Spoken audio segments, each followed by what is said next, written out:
طيب ما هو الداعي للأمر ده كله؟ مفترق الطرق عنده فرصة قصيرة جدا. مفترق الطرق معناه في طريق هابط وطريق طالع. الطريق الهابط ده ماشي للهاوية، والطريق الطالع ماشي للسلام والأمن والرخاء. والبشرية مزحومة في أن تتخذ واحد من الطريقين. العوامل كلها، عوامل الحروب الإقليمية اللي في كل وقت الناس خايفين من أن تندلع حرب عالمية، أو الشرق الأوسط ولا فيتنام ولا كوريا زمان ولا أي حاجة من النوع ده، دي بتهدد. لأنه بأي سوء تقدير بين القوتين المتوازنتين في العالم، أي سوء تقدير يندلع بالناس في هاوية الحرب العالمية. الحرب العالمية ما هي حرب زي الحروب اللي ألفناها. إذا انطلقت القوى النووية والقوى الهيدروجينية مش المدنية، قد تنقرض الحياة البشرية كلها.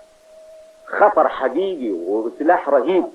وده معنى الموقف في مفترق الطرق. الناس حايرين كأنما الطريق المقفول وصلوا له. عايزين حل مشكلة البشرية اللي هي مشكلة السلام.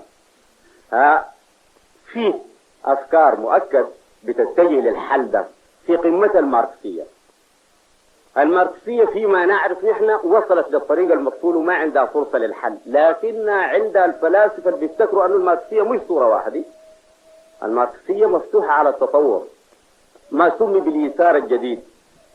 زعماء ماو تسي تونغ وهربرت هيوز وجيفارا كان وجارودي، دول بيتكلموا عن أنه الماركسية ممكن تتطور وتدخل فيها القيم لتحل مشكلة الناس.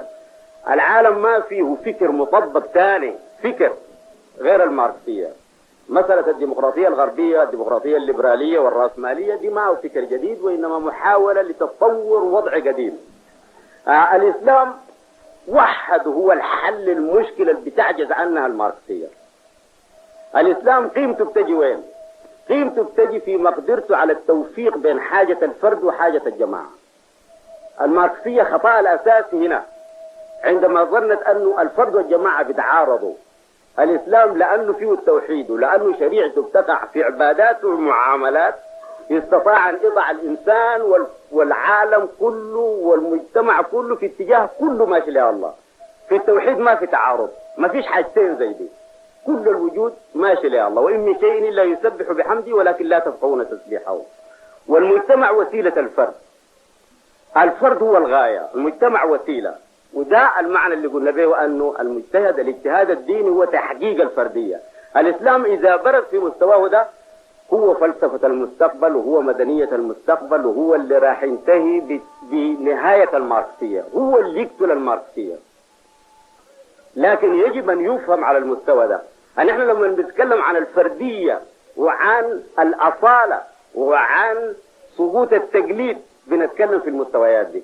النقطة دي في حاجة المجتمع البشري لفلسفة توفق بين حاجة الفرد وحاجة الجماعة، ويكون الفرد فيها مدار التكليف، الفرد فيها الغاية. هذه الفلسفة ما يجب أن تغيب عن أذهان الذين يناقشون هذا الموضوع.